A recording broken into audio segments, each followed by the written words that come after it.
কিয়ামতের ময়দানে সর্বপ্রথম তার মানদণ্ড হবে চরিত্রের উপরে।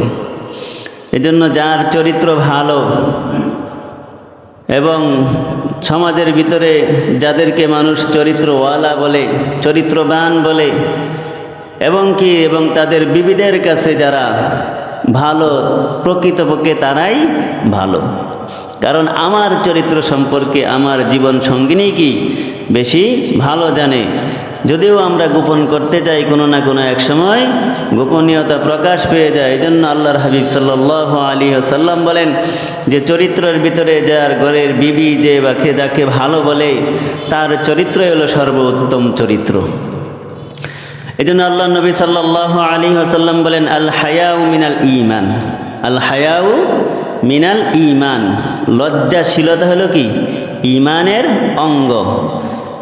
আল হায়াউ মিনাল ঈমান। তিরমিজি শরীফের হাদিস, আল্লাহর নবী সাল্লাল্লাহু আলাইহি ওয়াসাল্লাম বলেন আল হায়াউ মিনাল ঈমান ওয়াল ঈমানু ফিল জান্নাহ। লজ্জাশীলতা হলো ঈমানের অঙ্গ, আর যার হায়া আছে, লজ্জাশীলতা আছে, সেই হলো জান্নাতি। সুবহানাল্লাহ। যার ভিতরে হায়া আছে, লজ্জা আছে, লজ্জাশীলতা আছে, আল্লাহর নবী সাল্লাল্লাহু আলাইহি ওয়াসাল্লাম বলেন ওই ব্যক্তি হলো কি জান্নাতি। ওয়াল বাযাউল জাফা, ওয়াল বাযাউল জাফা, ওয়াল জাফাউ ফিন্নার। আল্লাহর হাবিব সাল্লাল্লাহু আলাইহি ওয়াসাল্লাম বলেন যে অত্যাচারী, যে কি অত্যাচারী, আর ওয়াল জাফাউ ফিন্নার, সেই অত্যাচারী হলো জাহান্নামী। অত্যাচারী কি জাহান্নামী। যার কারণে, যার অত্যাচারের কারণে সমাজের মানুষ সমাজে বসবাস করতে পারে না, আশেপাশে থাকতে পারে না। মোট কথা তার দিকে সর্ব অবস্থায় কি ভয়ে আতঙ্কে থাকে, যে কোনো সময় তার উপরে কি করতে পারে, অত্যাচার করতে পারে। কিন্তু আল্লাহ পাক রব্বুল আলামিন সবাইকেই তো সৃষ্টি করে দুনিয়াতে পাঠিয়েছেন। কেউ এক দলের একটু ক্ষমতা বেশি, শক্তি বেশি, তার মানে এই নয় যে তার উপরে কি করবে, অত্যাচার করবে। আল্লাহর হাবিব সাল্লাল্লাহু আলাইহি ওয়াসাল্লাম বলেন ওয়াল বাযাউল জাফা, পক্ষান্তরে লজ্জাহীনতা হলো অত্যাচার। যার ভিতরে লজ্জা নাই তার ভিতরে কি নাই, ঈমান নাই। কারণ যার ভিতরে লজ্জা নাই তার ভিতরে কি নাই, ঈমান নাই। আর যার লজ্জা নাই সে যা ইচ্ছা তাই করতে পারে। কার যার ভিতরে লজ্জা আছে সে কখনোই খারাপ কাজে লিপ্ত হতে পারে না এবং খারাপ কাজ করতে পারে না। এই জন্য আল্লাহ নবী সাল্লাল্লাহু আলাইহি ওয়াসাল্লাম বলেন ওয়াল বাযাউল জাফা, যার লজ্জাহীনতা, লজ্জা নাই, সে হলো অত্যাচারী। সে কি অত্যাচারী। ওয়াল জাফাউ ফিন্নার, এবং সেই অত্যাচারী হলো জাহান্নামী। নাউযুবিল্লাহ। কারণ মানুষের ভিতরে লজ্জা, হায়া যদি থাকে সে কখনোই অন্যায় কাজ, খারাপ কাজ করতে পারে না। এই লজ্জাশীলতাই আজকে আমাদের সমাজ থেকে উঠে গেছে। কি কথা ঠিক কিনা? বেহায়া, লজ্জাপনা। দেখবেন রাস্তায় বের হলে বেহায়াপনা আর কি নাই, সীমা নাই।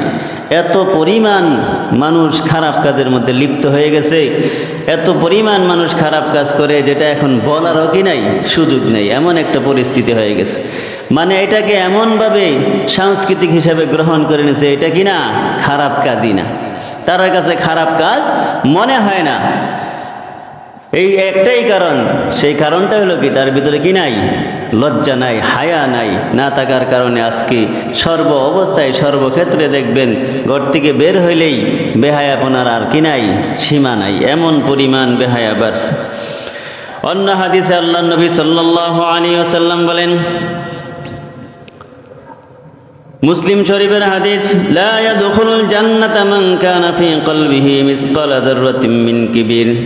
লা ইয়াদখুলুল জান্নাতা, ওই ব্যক্তি জান্নাতের মধ্যে প্রবেশ করিবে না। মিন কলবিহি, ফি কলবিহি মিসকালা যাররাতিন মিন কিবির, যার ভিতরে এক চুল পরিমাণ কিবির আছে। কিবির অর্থ কি? অহংকার। কিবির অর্থ কি? অহংকার। যার কলবের ভিতরে এক চুল পরিমাণ অহংকার আছে, সে কি জান্নাতে প্রবেশ করিবে না। মুসলিম শরীফের হাদিস, আল্লাহর নবী সাল্লাল্লাহু আলাইহি ওয়াসাল্লাম বলেন, লা ইয়াদখুলুল জান্নাতা মান কানা ফি কলবিহি মিসকালা যাররাতিন মিন কিবির। যার কলবের ভিতরে, যার দিলের ভিতরে বালু কণা পরিমাণ কিবির আছে, অহংকার আছে, সে জান্নাতে প্রবেশ করিবে না। আবু দাউদ শরীফের হাদিস, আল্লাহর নবী সাল্লাল্লাহু আলাইহি ওয়াসাল্লাম বলেন, লা ইয়াদখুলুল জান্নাতা জাসাদুন গুযিয়া বিল হারাম। যে হারাম ভক্ষণ করে তার শরীরটা কখনোই জান্নাতের মধ্যে যাবে না, কখনোই জান্নাতের মধ্যে যাবে না। অন্য আয়াতে, অন্য হাদিসের মধ্যে আল্লাহর হাবিব সাল্লাল্লাহু আলাইহি ওয়াসাল্লাম বলেন, আবু দাউদ শরীফের হাদিস, ইয়াকুমুল হাসাদা ফা ইন্নাল হাসাদা ইয়াকুল হাসানাতি কামা তাকুলুন নারুল হাতাব। যে তোমরা হিংসা হইতে দূরে থাকো, কেননা হিংসা নেকিকে ধ্বংস করিয়া দেয়, যেরকম আগুন শুকনা কাঠকে পুরাইয়া ছাই করিয়া দেয়। এখন অনেক আল্লাহর বান্দা আছে যারা মনে করে যে আমি তো সারাদিন রোজা রাখি, সারাদিন নামাজ পড়ি, জিকির আজকার করি, তাসবিহ তাহলিল পাঠ করি, কোরআন তেলাওয়াত করি, নামাজ পড়ি, কিন্তু আমার তো পাহাড় পরিমাণ নেকি, আমার কি পাহাড় পরিমাণ নেকি। কিন্তু সারা রাত্র আপনি তাহাজ্জুদ নামাজ পড়লেন, সকালবেলা ওইটা না ফজরের নামাজ পড়িয়া একবারে চায়ের দোকানে বৈশা কি করলেন, এখন ঘুম আসতেছে। কি আসতেছে? ঘুম আসতেছে। কি জন্য? যে সারা রাত্র আমি তাহাজ্জুদ নামাজ পড়ছি। কিসের জন্য? তাহাজ্জুদ নামাজ পড়তেছি, নামাজ পড়ছি বিদায় আমার কি ঘুম আসতেছে। এই কথাটা বলার সাথে সাথে তার আমল কি হয়ে গেছে? শেষ হয়ে গেছে। কারণ সে আল্লাহর সন্তুষ্টির উদ্দেশ্যে কি করে নাই? ইবাদত করে নাই, মানুষকে দেখানোর জন্য, মানুষকে শোনার জন্য। যেরকমভাবে আগুন যদি আপনি এই কাঠের ভিতরে লাগিয়ে দেন, এক দিকটা লাগাইয়া দিবেন, দেখবেন ফুটতে ফুটতে তামাম দুনিয়া পুরিয়া কি করে দিছে? ছাই বানাইয়া ফেলাইছে।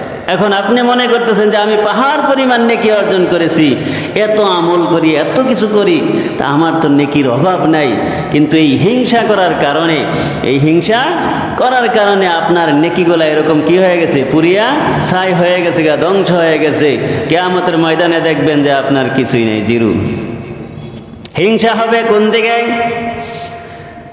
হিংসা হবে আমরা সকলেই মানুষ, সকলেই কাজকর্ম করে, তার ব্যবসা আছে, বাণিজ্য আছে, খ্যাতকর্ম, কাজকর্ম সব কিছু আছে, কিন্তু সে ব্যবসা বাণিজ্য সব কিছু রেখেও 5 ওয়াক্ত নামাজ সে আদায় করে। 5 ওয়াক্ত নামাজ সে আদায় করতেছে, সে নিয়মিত তাসবিহ তাহলিল পাঠ করতেছে, সে সময় পেলে কোরআন তেলাওয়াত করতেছে, সে সময় পেলে নফল ইবাদত করতেছে। কিন্তু আমি কেন পারি না? আমি কেন পারি না? এইটা হলো প্রশ্ন। এইরকম যদি কেউ হিংসা করে তাহলে তার জীবন সফলতায় আসবে।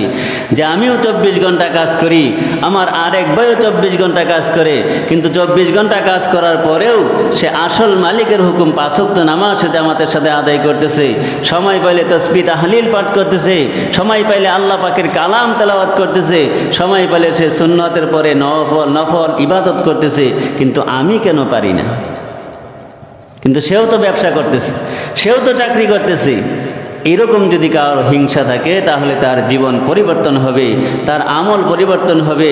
একদিন দেখবে যে এই হিংসার কারণে তার কি হয়ে যাইতেছে? আমলের পাল্লায় বাড়ি হইতেছে, যে আমি কেন পারি না। এইরকমভাবে যদি কেউ হিংসা করে আমল নিয়ে, তাহলে তার জীবনে সফলতা আসবে। আর যদি কেউ হিংসা করে যে সে 5 তলার বাড়ির মালিক হয়ে গেছে, হ্যাঁও তো চাকরি করে, আমিও তো চাকরি করি, তার জন্য এরকম অনাকাঙ্ক্ষিতভাবে কিছু আফসোস করা যে 5 তলা বাড়ির মালিক হয়ে গেল, আমি কিছুই হইতে পারলাম না, হ্যাঁ কি হয়ে যাক, ধ্বংস হয়ে যাক, নাউজুবিল্লাহ। এইরকম অনেক আল্লাহর বান্দা আছে না নাই? আছে। এইটা এরকম যদি হিংসা করে তাহলে তার যত আমল আছে সমস্ত আমল কি হয়ে যাবে? বরবাদ হয়ে যাবে। আল্লাহর নবী সাল্লাল্লাহু আলাইহি ওয়াসাল্লাম বলেন, সর্ব অবস্থায় তামাম দুনিয়ার সমস্ত মানুষের জন্য কল্যাণ কামনা করা। কি কামনা করা? কল্যাণ কামনা করা। তামাম দুনিয়ার সমস্ত মানুষ ভালাই চাওয়া, যে আল্লাহ তুমি তাকে ভালো রাখছো, আরও ভালো রাখো, তাকে ধন সম্পদ দিয়েছে, আরও তাকে দাও। কিন্তু আমার তকদিরে যা আছে, আমার রিজিকে যা আছে, তা আমি অবশ্যই পেয়েছি এবং সামনে পাইব। এইটা হলো মুসলমানের কাজ। কিন্তু তার উল্টাটা আমরা করি। আমরা এমন মুসলমান, কি কথা ঠিক কিনা? একজন যদি একটু ভালো হয়ে যায় তারে কিভাবে ধ্বংস করা যায়, শেষ করা যায়, যত রকমের চিন্তা টেনশন এর ভিতর মাত্র ঢুকে গেছে। এই জন্য আল্লাহর হাবিব সাল্লাল্লাহু আলাইহি ওয়াসাল্লাম বলেন, ইয়াকুমুল হাসাদা ফাইন্নাল হাসাদা ইয়াকুল হাসানাতি কামা তাকুলুন নারুল হাতাব। তুমি মনে করো হিংসা হইতে দূরে থাকো, কেননা হিংসা নেকিকে ধ্বংস করিয়া দেয়, যেরকম আগুন শুকনা কাঠকে পুড়িয়া ছাই বানাইয়া দেয়। এই হিংসার থেকে আমাদেরকে কী করতে হবে? দূরে থাকতে হবে। আমরা হিংসা করব কিসের দিক দিয়া? আমলের দিক দিয়া। সে দেখবেন মাসে 3 দিন রোজা রাখে, আমি কেন পারি না? আমি কেন পারি না? সে ফজরের নামাজের পরে বৈশা কোরআন তেলাওয়াত করে, জিকির আজকার করে, আমি কেন পারি না? এই কেনর প্রশ্ন যদি আপনি করেন, তখনই আপনার জীবনের পরিবর্তন আসবে। আল্লাহর হাবিব সাল্লাল্লাহু আলাইহি ওয়াসাল্লাম বলেন, আর রাহিমুনা ইয়ারহামুহুমুর রহমান, আর রাহিমুনা ইয়ারহামুহুমুর রহমান। দয়াশীল লোকগণের প্রতি আল্লাহ তাআলা রহম করেন। ইরহামু মান ফিল আরদি ইয়ারহামুহুম মান ফিস সামা। আল্লাহ পাক, আল্লাহর হাবিব সাল্লাল্লাহু আলাইহি ওয়াসাল্লাম বলেন, দয়াশীল যারা, কি দয়াশীল, দয়া করে, এই দয়া, মহাব্বত, আন্তরিকতা, ভালোবাসা আছে? আছে? এখন নাই। দয়া, আন্তরিকতা, মহাব্বত, ভালোবাসা মানুষের ভিতরে এখন নাই। কেমন জানি একটা পশুর মতো হয়ে গেছে। কি কথা ঠিক কিনা? পশুর থেকে নিকৃষ্ট হয়ে গেছে। এত আচার ব্যবহার খারাপ, কথাবার্তা, চাল চলনে দেখবেন যে তার সাথে কথা বললে মনে হয় যে সে আসমানে উঠে গেছে। কি কথা ঠিক কিনা? আল্লাহর হাবিব সাল্লাল্লাহু আলাইহি ওয়াসাল্লাম বলেন, ইয়ারহামু আর রাহিমুন ইয়ারহামুহুমুর রহমান। যারা দয়াশীল তাদের উপরে আল্লাহ তাআলা রহমত দান করেন, রহমত দান করেন। ইরহামুহুম ইরহামু মান ফিল আরদি ইয়ারহামুহুম মান ফিস সামা। তোমরা বিশ্ববাসীর প্রতি দয়াশীল হইলে আল্লাহ তোমাদের প্রতি দয়াশীল হইবেন। তোমরা যদি বিশ্ববাসীর প্রতি কি হও? দয়াশীল হও, তাহলে আল্লাহ তাআলা তোমাদের উপর কি হবে? দয়াশীল হবেন। এই জন্য আগের যে সময় ছিল আর এখন বর্তমানের সময়ের মধ্যে অনেক পার্থক্য। শুধু এইটা একটাই কারণ, মানুষের ভিতরে দুনিয়া ঢুকে গেছে। দুনিয়ার লোভ লালসা ঢুকে যাওয়ার কারণে একজন আরেকজনের ভালো দেখতে পারে না। তার প্রতি দয়া তো করবে দূরের কথা, তারা কিভাবে কি করা যায়, একবারে ডাবাইয়া দেওয়া যায়, এই চিন্তা ফিকির মানুষের অন্তরের ভিতরে ঢুকে গেছে। কথা ঠিক কিনা? এই সমস্ত মানুষের হবে আল্লাহ তাআলার কি নাই? রহমত নাই। এই জন্য আল্লাহর রহমত না থাকলে সে যা ইচ্ছা তাই করতে, কারণ শয়তান তো তারে ধোঁকা দিতেছে। শয়তান ধোঁকা দিয়া তারে সর্ব অবস্থায় খারাপ কাজের মধ্যে লিপ্ত করে দিছে। আল্লাহর হাবিব সাল্লাল্লাহু আলাইহি ওয়াসাল্লাম বলেন, বুখারী শরীফের হাদিস, মান ইয়াজমানু লিবা মা বাইনা লিহিয়াইহি ওয়া মা বাইনা রিজলাইহি আজমানু লাহুল জান্নাহ।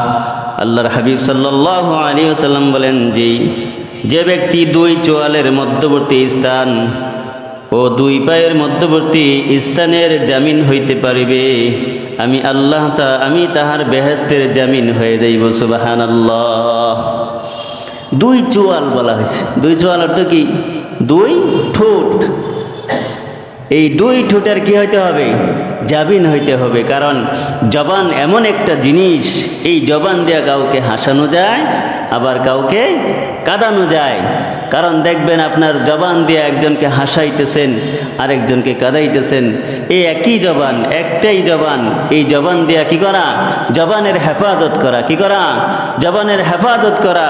কারণ আল্লাহর হাবিব সাল্লাল্লাহু আলাইহি ওয়াসাল্লাম বলেন, মান সামাতা নাজা। দেখবা যেখানে বেশি কথা হয় সেখানে তুমি চুপ থাকবা। কি থাকবা? চুপ থাকবা। কারণ জবান দ্বারাতেই এইমাত্র দেখবেন যে সবাই ভালো, কিন্তু এমন একটা কথা বলছেন একবারে সবাই শুরু করে দিয়েছে আপনারা মারতে মারতে একবারে শোয়াই লেছে। কি কথা ঠিক কিনা? আবার এই জবানের দ্বারাতেই আপনাকে আদর, স্নেহ, ভালোবাসা, মহাব্বত দিয়ে ঘরের মধ্যে নিয়ে খাওয়াইবে। কি কথা ঠিক কিনা? কিন্তু জবান কয়টা? একটাই। জবান কয়টা? একটা, কিন্তু কথাটা যদি আমার ওই রকম আসে, ওই রকম হেফাজত করতে পারি, আমার চলাফেরা, কথা, ওঠা বসা, লেনদেন, সব কিছু আচার ব্যবহার যদি আমি ভালো করি, এই জন্য এইটাই হলো আসল চরিত্র। এটাই কি আসল চরিত্র। এই চরিত্রটা যদি আমার ভিতরে গঠন করে নিতে পারি, তাহলে দেখবেন দুনিয়ার মানুষ আমাকে ভালোবাসবে, দুনিয়ার মানুষ আমাকে ভালোবাসবে। আর দুনিয়ার মানুষ যখন আমাকে ভালোবাসবে, তখন কে ভালোবাসবেন? আল্লাহ ভালোবাসবেন। কে ভালোবাসবেন? আল্লাহ ভালোবাসবেন। আর দুনিয়ার মানুষ যাকে ঘৃণা করে, আল্লাহ তাআলা তাকে ভালোবাসেন। এই জন্য জবানের হেফাজত করা, যেখানে যা মন চায় সেখানে তা বলে দেওয়া, এটা কোনো মতেই ঠিক নয়। কারণ এমন হতে পারে যে একজনের কাছে এই কথাটা আপনার ভালো লাগছে, কিন্তু আরো 10 জনের কাছে কি লাগছে? খারাপ লাগছে। এই জন্য এইভাবে চলাফেরা করা, এমনভাবে চলাফেরা করা, এমনভাবে কথা বলা, যে এই কথার দ্বারাতে কখনো কেউ কষ্ট না পায়। কবি বলেন, জারাহাতু সিনানি লাহাল তিয়াম ওয়ালা ইয়ালতিয়ামু মা জারাহাল লিসান। জারাহাতু সিনান লাহাল তিয়াম, যে তুমি যদি তলোয়ার দ্বারাতে আঘাত করো, একদিন না একদিন অবশ্যই সে আঘাত মুছে যাবে। কি কথা ঠিক কিনা? তলোয়ার দ্বারাতে আঘাত করলে সে আঘাত একদিন না একদিন অবশ্যই মুছে যাবে, কিন্তু কথার দ্বারাতে আঘাত করলে সে আঘাত দিলের ভিতরে লাগা যায়। কথা ঠিক কিনা? সেটা কখনোই মুছবে না। তখন কিয়ামত পর্যন্ত, মানে সারা জীবন যতদিন সে বেঁচে থাকবে, ততদিন তার সামনে পড়লেই মনে হবে সে তো আমাকে এই কথাটা বলছিল। কি কথা ঠিক কিনা? এই জন্য কবি বলেন, জারাহাতু সিনানি লাহাল তিয়াম ওয়ালা ইয়ালতিয়ামু মা জারাহাল লিসান। যেন ভালো কাজের কথা বলা, ভালো কাজ উপদেশ দেওয়া, যদি এই ভালো কাজের উপদেশ, ভালো কাজের কথা দ্বারাতে যদি আমার একজন ভাই ভালো হয়ে যায়, সারা জীবন যেরকমভাবে আমাকে মনে রাখবে, কিন্তু আমার একটা কথার কারণে আমার ভাই যদি কষ্ট পায়, তাহলে সারা জীবন সেও এটাও কি মনে রাখবে। কিন্তু ভালোর দ্বারাতে দেখলে তার মুখে হাসি আসবে, আর এই এমন কথা বলছে যে এই কথা বলার কারণে তার দিলের মধ্যে আঘাত লাগছে, দেখলে তার চেহারাটা কালো হয়ে যাবে। কি কথা ঠিক কিনা? এই জন্য আল্লাহর হাবিব সাল্লাল্লাহু আলাইহি ওয়াসাল্লাম বলেন,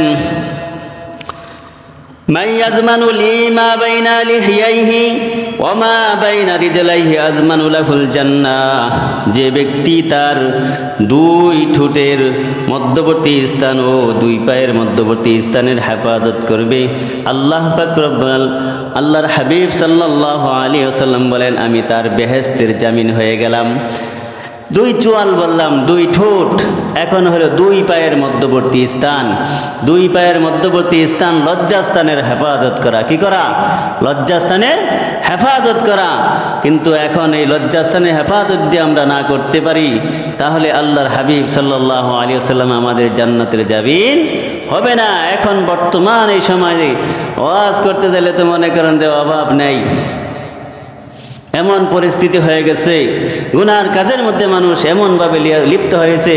এই জন্য লজ্জাস্থানের হেফাজত করতে আল্লাহর হাবিব সাল্লাল্লাহু আলাইহি ওয়াসাল্লাম বলেন, জিনা বেবিচার এত পরিমাণে বেড়ে গেছে, জিনা বেবিচার এত পরিমাণে বেড়ে গেছে, সেখান থেকে নিজের ঈমানকে বাঁচায় রাখা অত্যন্ত কঠিন, অত্যন্ত কঠিন। এই জন্য আল্লাহর হাবিব সাল্লাল্লাহু আলাইহি ওয়াসাল্লাম বলেন, এমন একটি সময় আসবে, এমন একটি জামানা আসবে যে তোমার ঈমান রক্ষা করাটা এত কঠিন হবে, যেরকমভাবে জ্বলন্ত আঙ্গার তোমার হাতের মধ্যে রাখা কঠিন। কি কথা ঠিক কিনা? এই জন্য জিনা বেবিচার বেড়ে গেছে। এই জন্য আল্লাহর হাবিব সাল্লাল্লাহু আলাইহি ওয়াসাল্লাম বলেন, 2 পায়ের মধ্যবর্তী স্থানের হেফাজত করা। যারা 2 পায়ের মধ্যবর্তী স্থানের হেফাজত করবে, আল্লাহর হাবিব সাল্লাল্লাহু আলাইহি ওয়াসাল্লাম বলেন, আজমানু লাহুল জান্নাহ, আমি তাদের জান্নাতের জামিন হয়ে যাইব। সুবহানাল্লাহ। 2টা জিনিস, 2 ঠোঁটের মধ্যবর্তী স্থান, 2 পায়ের মধ্যবর্তী স্থান, এই 2টার জামিন যদি আপনি হইতে পারেন, তাহলে আল্লাহর হাবিব সাল্লাল্লাহু আলাইহি ওয়াসাল্লাম বলেন যে ওই ব্যক্তির জান্নাতের জামিন আমি রাসূল হয়ে গেলাম। সুবহানাল্লাহ। এই জন্য খুব মারাত্মক বললাম যে জবানের হেফাজত করা। আবার লজ্জাস্থানের হেফাজত করা, এই দুইটাই হলো আসল। এই দুইটাই কি আসল। দেখবেন যে জবানের হেফাজত যদি করতে পারেন তাহলে দুনিয়ার সমস্ত মানুষ আপনাকে ভালোবাসবে, আর লজ্জাস্থানের হেফাজত করতে পারলে তো আরও উত্তম। এইটাই হলো আসল চরিত্র, এটাই কি আসল চরিত্র। আল্লাহর হাবিব সাল্লাল্লাহু আলাইহি ওয়াসাল্লাম, মুসলিম শরীফের হাদিস, ইন্না শাররান নাসি ইনদাল্লাহি মানজিলাতান ইয়াউমাল কিয়ামাহ মান তারাকাহুন নাসু ইত্তিকা ফাহশুহি। আল্লাহর হাবিব সাল্লাল্লাহু আলাইহি ওয়াসাল্লাম বলেন, যার অশ্লীল ব্যবহারের জন্য লোক যাহাকে পরিত্যাগ করে, কিয়ামতের দিন সেই ব্যক্তি আল্লাহর নিকট নিকৃষ্টতম হইবে। যার অশ্লীল ব্যবহার, কি ব্যবহার? অশ্লীল ব্যবহার, এর ব্যবহার নিকৃষ্ট ব্যবহার, যে ব্যবহারের কারণে মানুষ তাকে কি করে? সমাজ থেকে বের করে দেয়, সমাজ থেকে পরিত্যাগ করে, কিন্তু তারপরেও তার ব্যবহারে অতিষ্ঠ হয়ে যায়। এরকম লোক আছে না নাই? সমাজের ভিতরে এরকম লোক আছে না নাই? আছে, অনেক আছে। দেখবেন যে তার কাছে তো যাওয়ার দূরের কথা, তার কথাবার্তা শুনলে 14 মাইল দূরের থেকে আগেই কি হ্যাঁ দূর দিয়া যায়। যদি দেখে তার সাথে সাথে একটা গালি দিয়া দিবে। কি দিবে? গালি দিবে। গালি একটা নিত্য প্রয়োজনীয় জিনিস হয়ে গেছে। গালি কি হয়ে গেছে? নিত্য প্রয়োজনীয় একটা জিনিস হয়ে গেছে। এই জন্য অশ্লীল ব্যবহার, খারাপ ভাষায় কথা বলা, অশ্লীল ব্যবহার করা, খারাপ ব্যবহার করা, এই সমস্ত ব্যবহার থেকে কী করতে হবে? নিজেকে হেফাজত করতে হবে। কারণ আমার ব্যবহার যদি ভালো হয় তাহলে দুনিয়ার সমস্ত মানুষ আমাকে ভালো বলবে। আর ব্যবহার যদি ভালো না হয়, দেখবেন রাস্তা দিয়ে হাইটে যাইতেছে আব্দুর রহমান, হেই যে চিনেন না? কি কথা ঠিক কিনা? উপরে দিয়া সম্মান করবে, কিন্তু ভিতর দিয়া তাকেও গালি দিতে থাকবে।